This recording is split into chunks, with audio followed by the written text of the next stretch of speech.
Warning! Hey, dumbass! This show is called The Offenders. So if you hear something that offends you, then we are doing our fucking job. So quit crying. Love the offenders.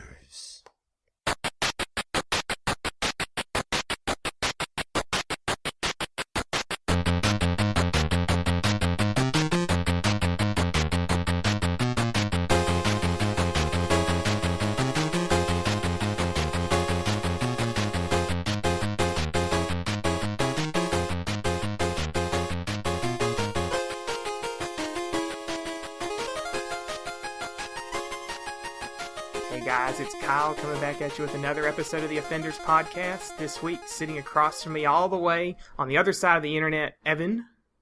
Howdy, everybody. My name's Evan Jones, and special guest this week, sitting directly to my right at the denim couch, which does not have any brony stickers on it, you motherfuckers. But it does have cum stains. No, those are in the Kleenex. Is Chris Lewis. Ah.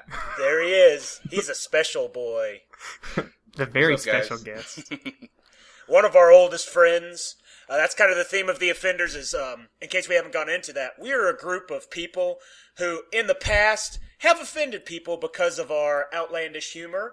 And Chris is one of the originals. You know, Mondo came in a little late. Shane was there in the beginning. But Chris is probably one of the top 3 offenders, I would say. Yeah. One of the most offensive around. Yeah, that's good. There you go. Most definitely. Well, dealing with offensiveness this week, we're going to talk about people who are offensive, starting off, and we're going to talk about Miss Paula Dean, Georgia native. Hey, y'all, Paula here. So, I'm pretty sure everybody's heard about her racism or racial slur she's used, and how she's pretty much like losing all of her sponsorship and everything from that. Now, correct me if I'm wrong. Okay. This is not only over a simple racial slur, too. This is over a racial-themed wedding, correct? It's more, that's the thing, is that a lot of people are trying to make it sound like she just said something racist at one point 30 years ago and everybody's freaking out over it. That is not the case. Yeah, exactly. The case is actually, yes, she did do that, but there's also instances where she had at her restaurants in Savannah, Georgia, where she basically made the black people who work there come in and out of the back door only. And then she wanted to do like a... God damn. Yeah. So she wanted to do My like wife hates it when I do that. For those of you who don't know, Chris, the reason we brought him in this week is because he's married to a black woman. So we thought he might have insight into these discussions we're going to have this week. Because the theme of this week's show is racism. Also, he's married, which is something completely foreign to both Kyle and myself. It's a little foreign to me, but I'm dealing with it. Doing well, buddy. Might I add, he had the fucking awesomest wedding cake I have ever seen. Groom's cake. Chris, tell him a little bit about your groom's cake. Well, it was a picture that I found online that was it was these as ghetto as you want to be. This guy that had these dreads in, and he's wearing his jeans, and he looks like he stepped out of a FUBU ad, basically. And the woman who looks like she's from that movie Baps with the woman with the big hair and the big booty. She's wearing like the leopard print pants on, and yeah, she's bent over, and he's standing behind her like he's about to slap her ass, and it says "Never." What's it say? Never give up. Never or give up. like that. Yeah. But I took that and I told Carla I was going to use it in our wedding, and a guy saw it on her Facebook and went back and photoshopped our faces onto the pictures. And then Carla, unbeknownst to me, went and turned that into my groom's cake and had it waiting for me there at the wedding. It was pretty amazing. It was a golden moment. Indeed.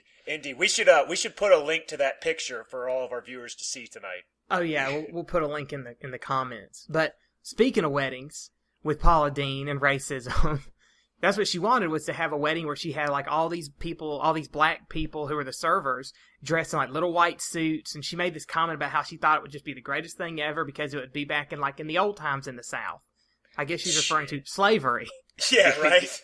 Did she actually do it, or did she just talk about she thought it would be a good idea? She said it would be a good idea. I don't think she ever actually did it. Because she was saying like she went to a restaurant and like all the waiters were middle-aged black men in little white suits, and they reminded her of slaves, and so she thought it would be great to have a slave-themed wedding.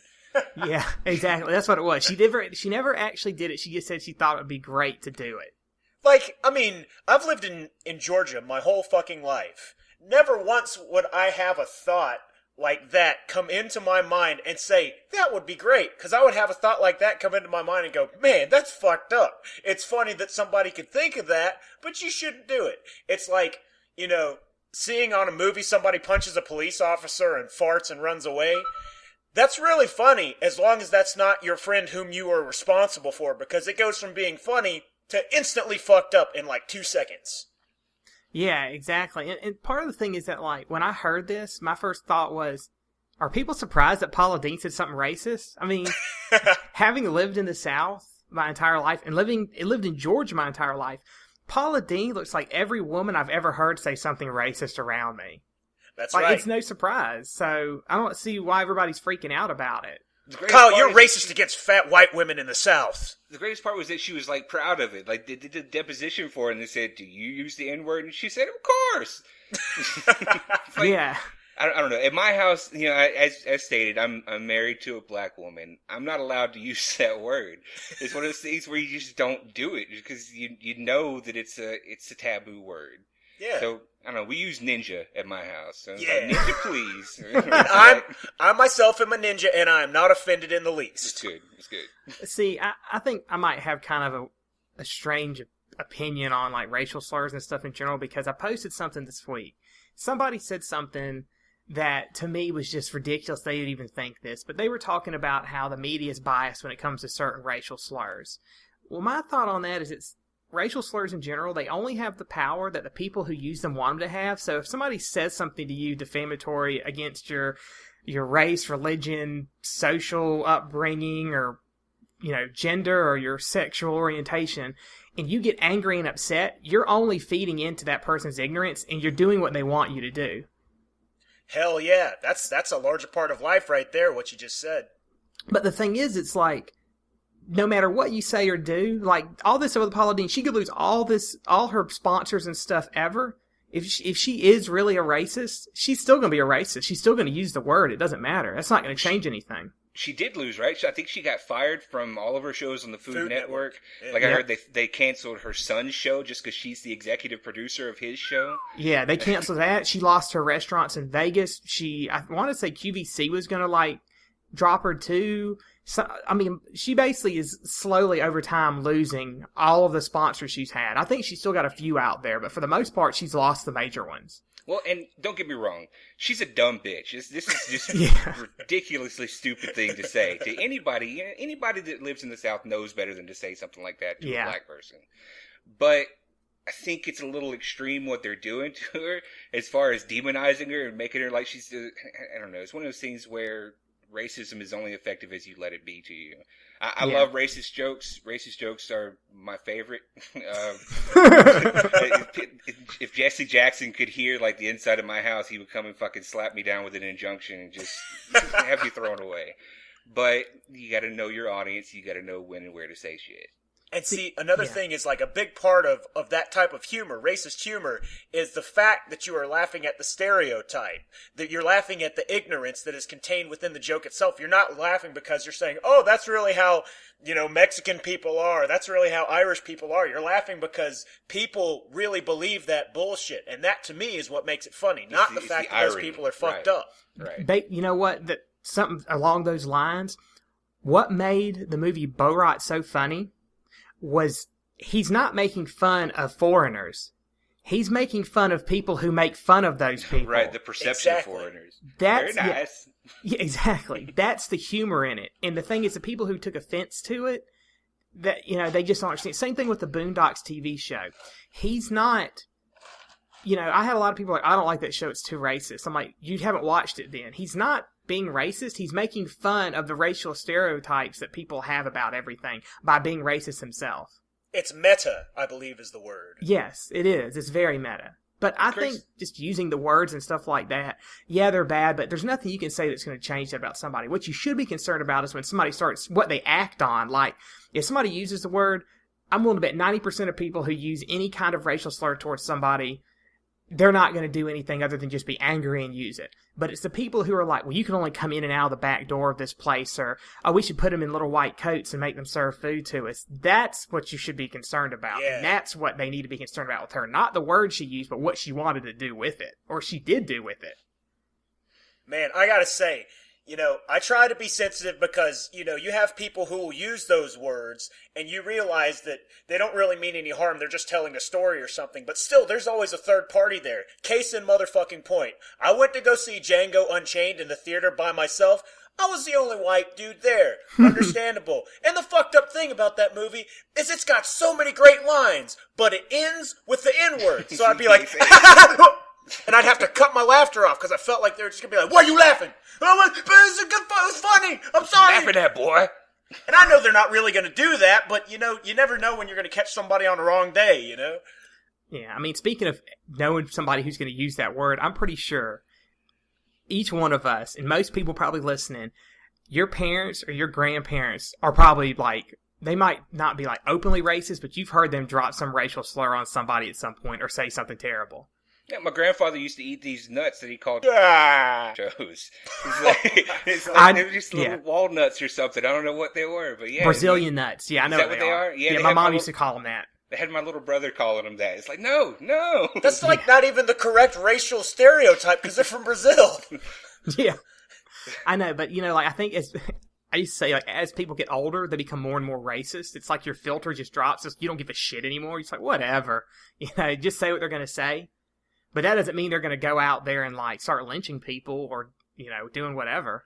Removing social rights. The funniest part of it is to me is that usually the ones that get up in arms and uber offended by stuff like this are the ones that aren't affected by it at all.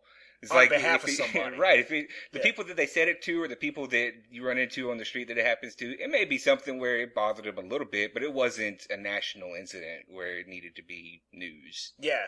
It's sensationalism. That's all news is, just bullshit sensationalism. Nobody cares about real breakthroughs. They just want to know who gets murdered and who said what to what celebrity. Yeah. That being said, I am really looking forward to Paula Dean's new show on BET for Black Cooks, MasterChef. Oh, and that's why you came here today. Thank you, Chris. Chris Lewis, everybody. That's what I'm here for, yeah. All right, so... From Paula Deen hating black people to Chinese students are supposed to be smart. So I think it was about a week ago, maybe a week and a half ago in China, they have these national tests that the students take that determine basically a rating system for them, and that helps them get into the colleges or the high school system, whatever it is there. It's kind of like the next step up. So it's known that cheating is rampant within this system. Out of control cheating. And in fact, in a couple provinces, it's so bad that they decided they were going to have people monitor the cheating to try to stop it. So when the students got there to take the tests, they didn't have their normal teachers there to help them. They had these people they'd never seen before. And basically, after this happened, a riot ensued because people got so angry that they weren't allowed to cheat, that they flipped out, and the police had to be called in to help escort these new proctors away from the testing center. And I think, if I remember correctly, some of that shit was ultra sneaky. Students were, sneaking in their cell phones with crib notes in their underwear. Their underwear, yeah. Yeah, so that's they went to my underwear. Well, no shit, that's where you put it so you could embarrass them if they caught you, dumbass. Yeah, they had fucking transceivers that looked like erasers where they were fucking transmitted to people in hotels 12 miles away. Yeah, they had. That's the thing is that they had people going around the area around where they were testing, finding people who are transmitting answers or trying to transmit answers to the students and telling them to get the hell out of there. And it's full on Watergate shit that they're doing, and it's not even something where it was in a big place or a big city. This was a small little province, right? Yeah, it wasn't. It was the reason this one was hit was because this area has basically had the highest scores or the kind of in the top 5 for the last couple of years, and it's known that they were cheating, and that's why they hit this area. I mean, basically, there's one quote that I remember when they asked one of the students afterwards about it, after they were like chanting and smashing cars, but what they were chanting was they said, "We want fairness, and there is no fairness if you do not let us cheat." Let us cheat. Yeah, it's like everybody's cheating, so if you don't let us cheat, we're going to be held back. Yeah, they fucking, and it wasn't just that they got angry and started a protest or something. They actually were fucking throwing rocks and had these teachers barricaded inside the building. Like, they wouldn't let them leave. The teachers had to go online on the internet and start telling people, hey, they're attacking us. You know, what the hell? God damn. And the craziest thing is they're all Asian, so you know they all know Kung Fu, so you know they're just jumping around doing fucking flip kicks all over the place. That's scary shit. That might be a joke, but they still do teach martial arts in gym class there. That's no joke. Wushu. Maybe they filmed it and it's going to be part of like a fight scene in a movie coming up. Yes, it's the new Ong Bak thing by, what's his name, Tony Jai? Yeah, it's going to be called Cheat to Win. Yes. They'll have a picture of Eddie Guerrero and Ric Flair on the front. Woo! Oh, man. But yeah, so when I saw this article, though, it kind of struck a chord with me because, so in my program that I'm in, my master's program, it's majority Chinese students. And it's pretty much common knowledge that they cheat. Even the professors know it. But it's one of those things that's like, they know it, but they can't prove it, so they just kind of get away with it. Well, that's the thing. They proved it with this one, and then when they flipped out and everybody went crazy, I think this was the end of the article, wasn't it, where the authorities actually came forward. It's like, okay, maybe they were a little too strict on the cheating. Yeah. Like, you guys are right. You rioters are okay. It was the teachers that did something wrong by stopping you from cheating. Yeah, that's pretty much what they did. Let me drop it down a level. I mean, some of this is kind of culturally indoctrinated in them because, you know, the old tale is, you know, Tiger Mom, you know, like the meme, what is it? Like the upset Asian father. You know what I'm talking about? What's the name of that meme? I don't know, Angry Asian Dad? Yeah, Angry Asian Dad. And it's just like these kids from like a very small level are taught to achieve success. So it's like they have all this pressure mounting on them, and I think that's what actually is causing this cheating thing to come up because they're set from such a small age to think win everything or lose, that they have to go through this, but so they don't let their parents down. You know, that's part of growing up. You don't want to let your folks down unless your folks are assholes. Well, I think part of it too is that over there right now, the economy, the way it is that like you either can hopefully do well, get into a good school, get a good education, and maybe move out of where your family might come from. And most people, until recently, from there come from a very poor background, and most of them are farmers, or now they're all factory workers. So it might also be like, this is my only way out, and if I can't get into a good school, then I'm going to be making Nike shoes for Americans for the rest of my life. Man, fuck that. It's kind of the same way with the funny thing is, you know, Chinese, they're always behind with World of Warcraft and stuff like that, all the Chinese gold farmers. Mm-hmm. It's kind of, it falls into that same precedence of where you have to cheat to be able to be competitive in what you're doing. And so if you're not allowed to cheat, you're missing out. You're not being allowed the same opportunity that everybody else who is cheating is being given. True. That's the same argument Lance Armstrong used about using drugs. He said, well, everybody was doing it. If I didn't do it, I couldn't have been competitive, so I just did it better than everybody else. Yeah, it's just a fucked up system. Sad state of affairs. It is. I mean, when you basically are taught you have to be at the top, so you got to cheat to get to the top.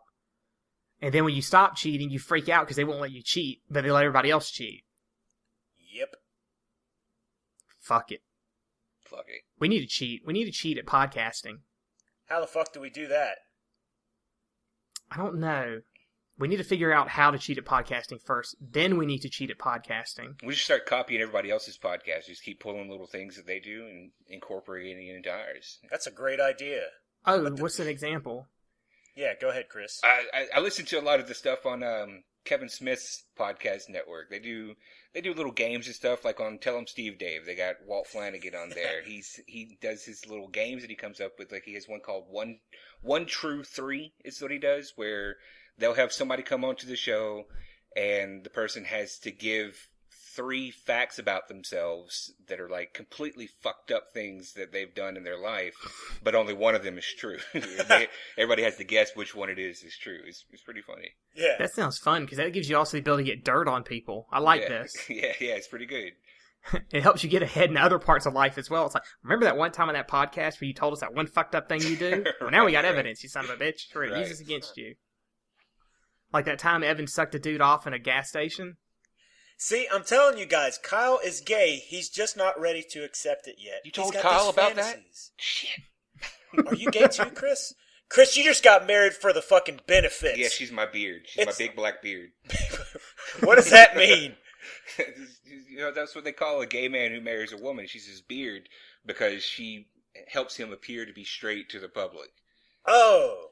I've never heard that. You've never heard of a beard? I grow a beard, but I assure you that's not the reason why. You know, I too have a beard, but it's on my face and not at home. Not your wife. Yes, exactly. Wow. I've never heard that. Well, you learn something new every day. But the point is, Kyle, Prop 8 has been defeated. DOMA is done for. So you can get married anywhere now. No, you can't. No, you can't. That's not what it did. I'm talking about anywhere Vermont where it's legal. Yes. Okay, I was going to say, yeah, let's correct it. If we want anywhere to, we go Vermont, into that. whatever church you want to, yes. Yeah. Anywhere in one of those 5 states that allows it, while the rest of them are just going to clench their assholes tight or not to. So, that's basically what that did. Clench their assholes tighter. Another asshole reference, That's what they like. That's what they like, though, right? When they clench it tighter. Oh, shit. Well, that's a game we can do. Every time I make a comment about an asshole, you can take a shot. Oh, I thought you were going to say the game is going to be who can clench their asshole the tightest. That's popular in prison, I hear. Yes.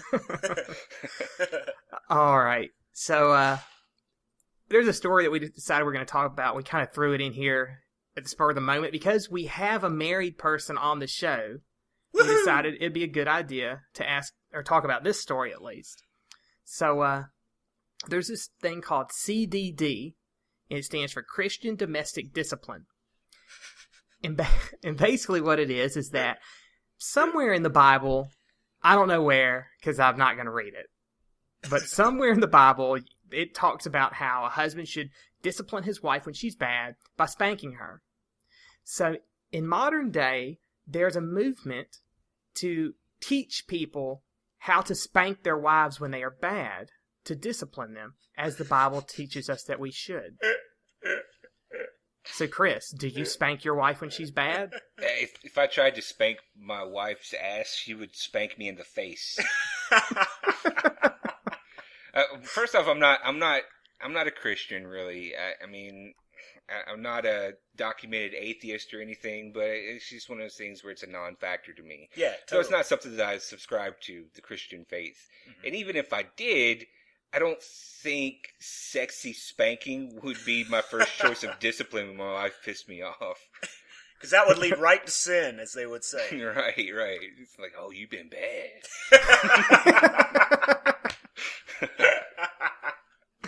Oh, man. I like the article that kind of talks about maybe this is a way like Christians try to spice things up in the bedroom without doing it within the context of God. It seems like they're trying to make a loophole, though. Like they're trying to exploit the system by saying we can sexy spank as long as we say it's because you were bad, as long as we say it's for discipline, because God said we had to discipline my wife. Isn't that what all religion does, though? Is they find a loophole to make things work the way they want to? Not just religion, though. I'll say just anything in general. Yeah, I mean, the older I get, the more that's what I think about religion is people don't. I mean, really and truly, people don't really go by what the Bible says, because now it's not even, people say you don't take the Bible literally, it's more of a metaphor. So now they're just interpreting it however they feel like interpreting it and doing whatever they want to do. Yeah. That's the problem with religion. People, they fuck everything up. Exactly, yeah. And might I add, that's super ridiculously blasphemous and exhibitionistic of them to be like, hey God, check this out, I'm going to spank my wife's ass. You see that? I'm doing good for the God. I'm doing good for the Lord Jesus. Now I'm going to spank you with my dick in your asshole. Take a shot. Like, seriously. I mean, they're doing that in the sight of God. It's like, you think God's sitting up there, he's like, oh, I gotta fix fucking starvation in Sri Lanka, and I gotta make sure that this shit goes through with the vet. Hey, Jimmy's spiking his wife's voluptuous hey, ass. hey there. Hey, thanks Hey, a lot, Jimmy. buddy. And Jimmy's like pointing up there. That's for you, God. Number 1, buddy. Yeah. God's like, I'm gonna make take her some say, time "Oh God." off. Make her say, "Oh God, Jimmy, come on." Don't say my my son's name. name. Say my name. Not Jesus. You say, oh, God. Oh man. But yeah, it's just one of those things. Like when I saw that too, I was just like, "Hold up!" I had to stop, reread it because I was like, "This can't be serious." But then I was like, "Nope, there is this. Like, you can actually find websites dedicated to it." What weren't you saying? There's supposedly like a book to teach you how these. Yeah, they said beginners there of- was a beginner's guide for how to spank your wife in the bedroom. I guess I don't know. I haven't read the thing yet. Fuck, Yes. that's what I should have got you for your wedding. That's what you should have got me. Carla would have been greatly appreciative.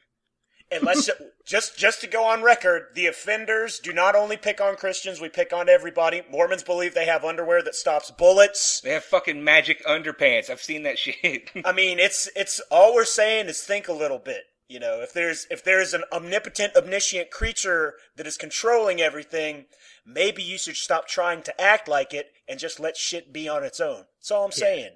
Yeah, I equally hate on all religions, only if they say or do something stupid. Like, if you're just doing your own business and you don't bring it up to me, I don't care. It's not my problem. But the moment you try to start talking to me about it or forcing something on me, I don't want to hear none of it. I gotta just rub it in your face about how dumb it is. Totally. Because, I mean, I have spiritual beliefs in and of myself, but the problem is, with other people, they think that to be secure in their beliefs, they have to preach it to others. But if you're truly secure in something, you don't have to convince anybody because you already know the truth. So therefore, they're just trying to reassure themselves that what they're saying is right by making other people believe it. Exactly.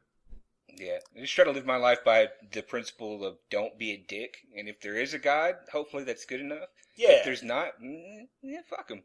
Exactly. And if I want to eat some fucking shrimp, I'm going to eat some fucking shrimp.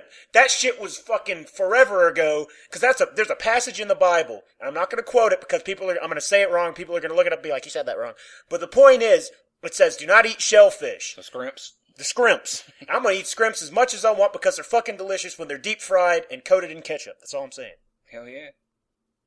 All right. So that's the stories this week. And this week, I am going to ask the question of the group.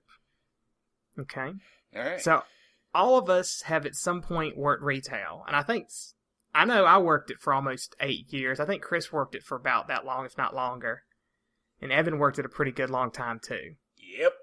All right. Yeah. Now, but in all of our years of working retail, dude, was there ever one moment that you can remember that was that moment or that point where you basically decided, fuck this, I'm done. I can't do retail for the rest of my life. And is that moment that you're like, I gotta get the hell out of here? You want me to go first or you want to go first? You go for it, dude. Okay. I worked in retail for a long fucking time. I worked at a Spencer Gifts in the Galleria in Centerville, Georgia. It was a pretty fun job for the most part. You know, we used to have Mennonite women come in and go straight for the dildos, and we laughed so hard at that. You know, I made a lot of friends there because you're hanging out in public, 8 hours out of your day. But the thing that actually made me quit was not the customers, because I can deal with people being stupid because they don't understand something. It was the fucking management. The management treats you like a fucking slave, a wage slave. I got promoted from a floor associate to a supervisor, and I got a fucking 15-cent raise. I was like, you motherfuckers, what, you expect me to open and close your store for an extra 15 cents a fucking hour? You can kiss my dick right on the hole. That was my moment. So it's not the people, it's the fucking management that treat us like idiots. And they wonder why people steal. There's so much theft internally from retail. And that's why. You basically make people do all this work and treat them like shit and then pay them shit. And so they get frustrated because they just can't afford to live. Not condoning stealing, but that's what had happened. Every time I ever heard that happen when I worked at GameStop, that's usually what it was somebody who just got so fed up and pissed off, they just started taking shit. Because the CEOs are the ones with 17 houseboats who don't want to lose one of those aforementioned fucking houseboats to give the fucking employees $1 more an hour because they're dickholes and they're greedy, avaricious bastards. Yeah. Word. Chris, you want to go? Do you want me to go? I never really... It's hard to say. I didn't have a moment to make me say, fuck this shit, I'm never working retail again. It was one of those things where it's more of a gradual thing where I slowly build up to where I'm tired of doing this and I'm going to go find something else to do. And really, it's not where I quit and go find somewhere else to go. It's where I just start throwing my hat off at other offers out there. And if something pans out, then I'll leave what I'm doing. Because, I mean, I kind of enjoyed retail. My thing was I enjoyed dealing with people. I enjoyed, even if you had assholes, like the dude that fucking got pissed off at me and started calling me Mr. Harry Potter Man. they're assholes and they're legitimately pissed off at you, but they make for a great story at the end of the day. Yeah, it's hilarious because So, they're so angry they can't control what they're saying. They're stupid. So, I mean, I would have to say, no, I didn't really have a fuck it moment. I just got tired of doing it. And really, it comes down to the management with that as well. If you don't like the people that you're working for or that you're working with, then you're less likely to want to stick around and do it. So, Yeah, I think that's with any job, though, because that's how I was when I worked in insurance. Like, Yeah. I would enjoy it, and then there would come that point where it would just, the company wouldn't be like, yeah, having to deal with customers, they sucked, but I could get past them. But the company and the management would just get so bad, I was just like, what the fuck is going on here? I got to get out. So, It's just paper and numbers to them, man. We're not human beings. It's paper and numbers. yeah, it all and comes their down to how fucking you numbers were look at it. wrong. That's what would make me Exactly. so goddamn mad. And I try to show them why they're wrong, and they would be like, yeah, that's probably right, but our way looks like it saves us money. But it doesn't. It's fucking wrong. It's not saving you money. It looks like it is. You idiots. And they're always a year behind because they're doing their business plan on last year's number, and the shit is changing exponentially by the fucking day, and they don't realize that. Oh, God, I know. There's a whole type of class that I take that deals with type of stuff like that in statistics, where you look at, it's called time series stuff, and you look at stuff over time. So sales is the common one businesses would do. So in the class, I'm sitting there at one point and I asked the professor, I'm like, to make this work, you should constantly be changing, correct? He said, yeah. He's like, you should literally be updating every minute if you want it to be accurate. I was like, but businesses and economists, they only change it when there's a problem. He's like, yeah, and that's why they're idiots. And I was like, yes, they are. Thank you for saying that. Yeah, I was like, thank you for affirming what I've felt so long. You just basically just laid it out there. So what Right. about you, Kyle? What's your moment? Well, my moment probably, I'll never forget this moment. This is when I worked at Barnes & Noble. Okay, and for anybody who's never worked at a bookstore brings out the fucking craziest people ever. Yeah, I worked Yeah. there. Yeah, so you know, but basically, I had a customer come up to me and he asked me, hey, where's this book? Really nice. I was like, oh, let me find it. And I looked it up. I was like, okay, it should be over here.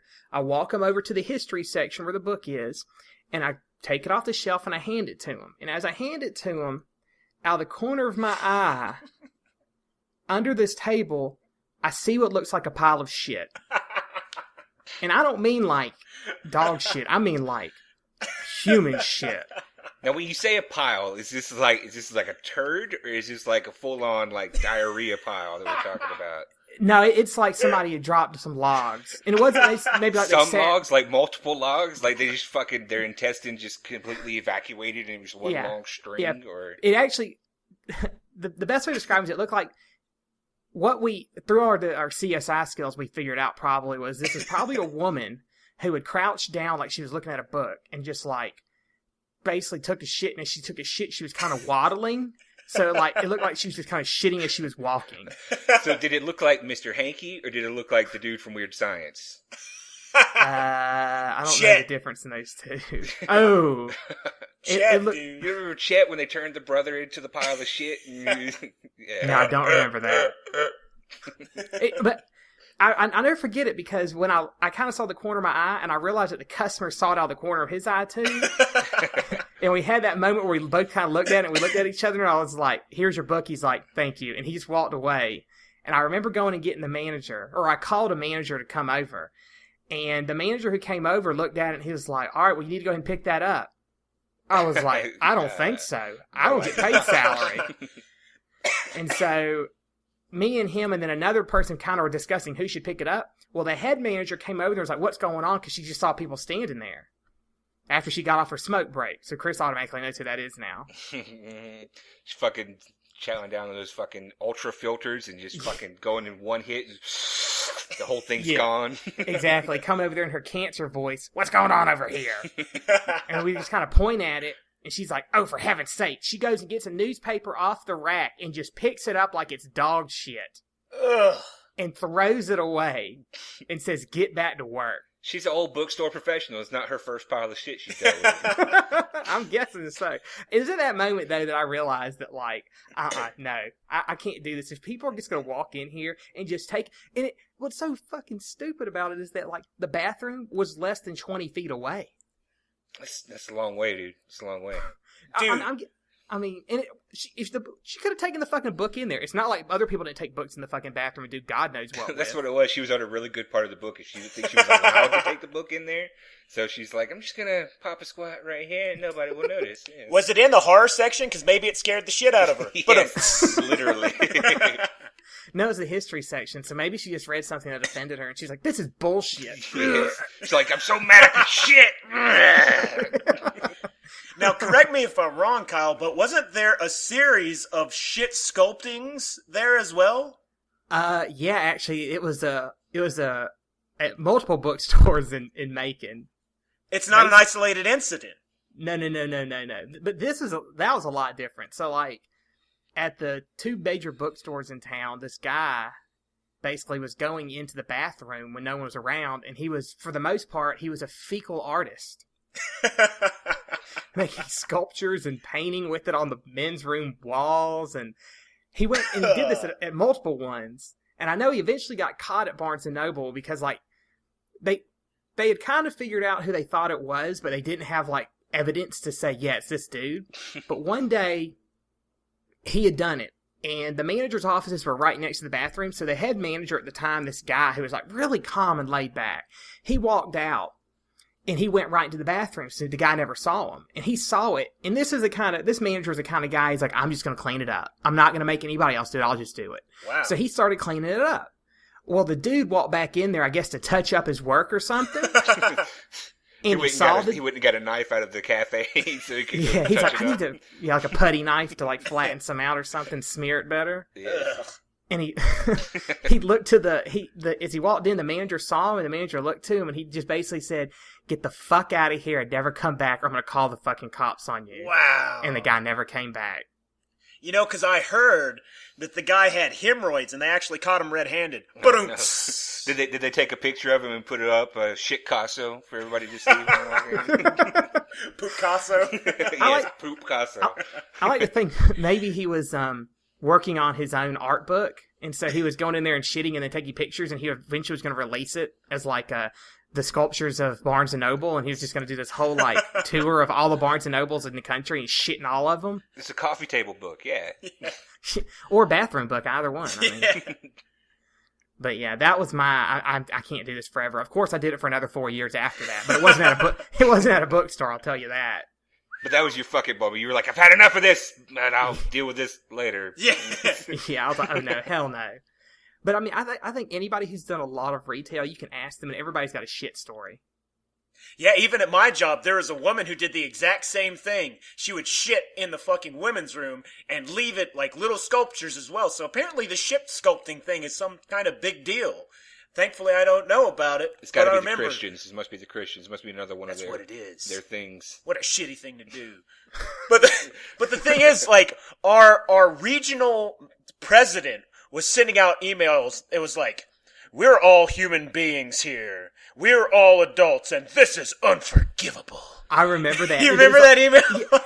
What made it so good, though, was like, he would send one out, and then it was like, she would go do it again, like she was tempting fate. Like, she was like, oh, really? Well, fuck you. Here's another one, son of a bitch. Well, didn't they have something where we work now recently where they did that? That's exactly what we're talking about.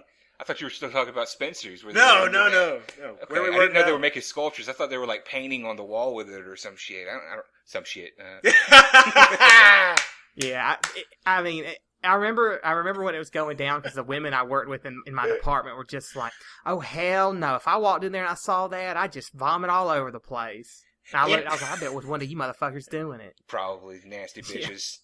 I'd be walking out of there like, fellas, the shit has hit the fan, and it's now on the walls. That was always the worst whenever you have to clean the bathroom and you go in there and it looks like someone's ass has just exploded and you don't know what the fuck is going on. Like, how the hell one person can make such a mess in a bathroom? I don't know. Women's rooms are the worst, man. Women are disgusting when it comes to bathrooms. No doubt, they just go in there spewing blood everywhere and just fucking... Not just that, they just don't give a shit, literally. Well, I mean, they do. Yes, It's they all do. over the They give you all place. the shit you want and all you can handle. They're just slobs, though. Every woman I've ever talked to about it, any women's room, they're like, oh yeah, women are the worst in the bathroom. Let me just say, for the fact, we've been talking a lot about women. I love women. Me too. Yeah, I like you Me women. too. That's all. Disgusting motherfuckers. Yeah, Yeah. you nasty bitches. Chris's wife is an angel. She is a wonderful, beautiful human being. And I'd also like to add that not all women, we understand, shit on walls and throw their period blood all over the place. But, these just happen to be the ones we're talking It's about. a select few, yes. Indeed. Yeah. I mean, today, the topics of today were racism and period blood and shit. That's right. Right. Because it's all stupid shit. But Yeah, so fuck that shit. All right, so with bad puns, that's how we should end this episode, as always. So, Evan, if people want to follow or check you out, where can they go? They can go to facebook.com/the Tengu Ninja, TheTengu Ninja. And also, this has nothing to do with me, but download the fucking new Amon Amarth album, Deceiver of the Gods. It's amazing. That was my Maestro Awesome Kick-Ass voice. I've been working on it. Don't you want to say, don't we need like some art or something sent in? Oh, yeah. Yeah, ahead, yes. Kyle. So, we've had some people who volunteered to do some art for us, but what we'd like to do, if anybody out there, I don't care how good you are or how artistic you are, make some kind of art for us that we could use as like album art or like to put up for the video, the audio video when it runs on iTunes, or on Facebook. YouTube. That's my Tourette's moment. We're on audiobook now? We're going to be on Audible? No, but so, just anything. I don't care if it's MS Paint. I mean, if it's good, we'll talk about how good it is. If it's bad, we'll talk about how bad it is, but laugh about it. It'll be okay, I'm sure if you purposefully do it bad, it's, you expect us to make fun of it. Even if it's bad, it's going to be awesome. Exactly. Yeah. I mean, But- because... We'd really appreciate it if you did it in Super Nintendo Mario Paint. Or shit. If you could do it in shit, that would be great. Yes. And send that directly to Kyle's apartment. Yes. Yes. Oh, no, just send pictures. We don't need the actual sculptures. You So- can keep those. Yes, Poop-casso, if you're out there, if you're listening to this is to you, buddy. Go find your local... Barnes & Noble's still here. Are there any other bookstores? Go to the local bookstore. I don't know if Chad's still working, but try to come when he's not there. Yeah. Yeah, just leave Chad out of it. Poor But, bastard. yeah, any kind of art you do or want to do for us, just send it to us. You can send it to offenderspodcast@gmail.com, and we can check it out there. And mad props to Alex for making amazing pictures of myself and Kyle so far, by the way. Yeah, I know he's working on something, so I can't wait to see that. So that, you've got something to live up to if you want to try to do something amazing. All right. Now, Chris, if people want to follow you, where can they check you out at? I don't know my Facebook link. I'm Chris Lewis on Facebook. Isn't it in Juicebox Macon, Georgia. Samurai? It may be Juicebox Samurai. I can so drop a maybe link to it. Facebook.com/Juicebox Samurai. I know I'm on Twitter, but I don't really use Twitter. But if you want to follow me, I am at Chris_saves. Just because I was going by Chris for a little while. So I just went ahead and went with Chris Saves. Nice. So. All right. Well, I'll put links to those in the doc and the notes for everybody. And then if you want to follow me, you can check me out at Twitter. It's going to be at Zombie Jesus Here. So Zombie Jesus Here, HERE. And if you want to send us questions or stories you want us to talk about, you can send those also to the Offenders Podcast at gmail.com. And maybe we'll answer your question next week or talk about your story. So until next time, I'm Kyle. I'm Evan. I'm Chris. And this is the Offenders. Y'all have a good one. Free hugs and high fives. Ah!